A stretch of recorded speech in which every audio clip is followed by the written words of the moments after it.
Hello guys, magandang hapon po sa inyong lahat. Pasensya na kayo, hindi ko kayo na-update. Magluluto po pala tayo ngayon ng patsambang. Patsambahan lang po natin, hindi po tayo marunong magluto ng tinula. Ito po, yan. Hindi ko na po kayo na-update kanina kasi nalobat yung ating cellphone. Yan. Kaya ngayon ko lang po yan na-videohan.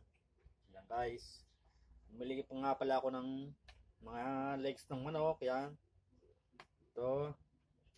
Tsaka nilagyan ko na rin po yan ng pampasim. Tinula. Para mahilig po kasi ako sa medyo maasim-asim na tinula. Mamaya po, ilalagay ko na po yung malunggay natin. Tsaka nilagyan ko na rin po ng talong. Pasensya na kayo guys ha. Hindi kasi ako marunong kung anong mga rekado ng tinula. Yan lang po kasi ang alam kong lutuin. Okay guys. Ngayon, tatakpan po muna natin yan para madaling maluto. Okay guys, ito, tatakpan po muna natin.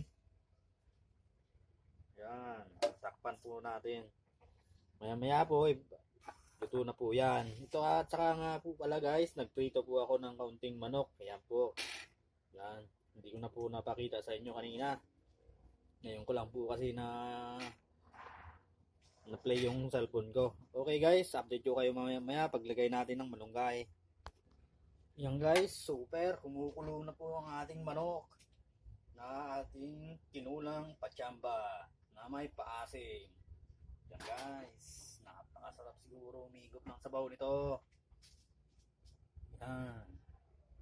Yan po muna natin yan para lumambot po yung manok.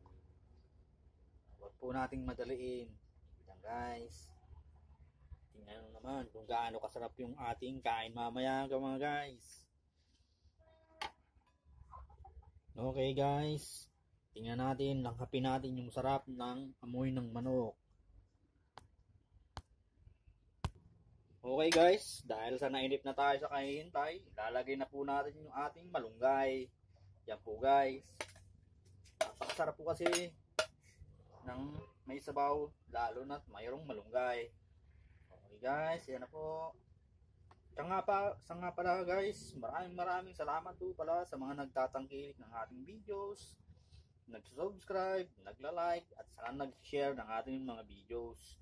At doon din po sa mga short videos natin, maraming salamat po ulit sa mga nag-subscribe, nagla-like, and share. Sana po huwag kayong magsawa, panoorin yung ating mga videos. Pa-support naman po. Shoutout po pala sa lahat na nag-subscribe sa akin. Yan guys. Sana huwag kayong magsawa na panoorin yung ating mga videos. Kahit mga simple lang po. Okay na po yan sa akin. Masaya po ako na mag-comment po kayo. Yan guys. Nandiyan na yung manunggay, yung ating patsambang luto. Mga 5 minutes na lang po at pwede na po yan. Rock and roll na. Yan. Dahil yung ating mga alagang mga tuta, mga aso, naghihintay na rin po sila na makakain na po. Dahil mag-aalas 7 na po ng gabi, guys. 5 minutes or 2 minutes, okay na po yan. Pangit naman po kasi pag overcook yung ating malunggay, wala na yung gaano yung sustansya niya. Okay guys, maraming salamat po.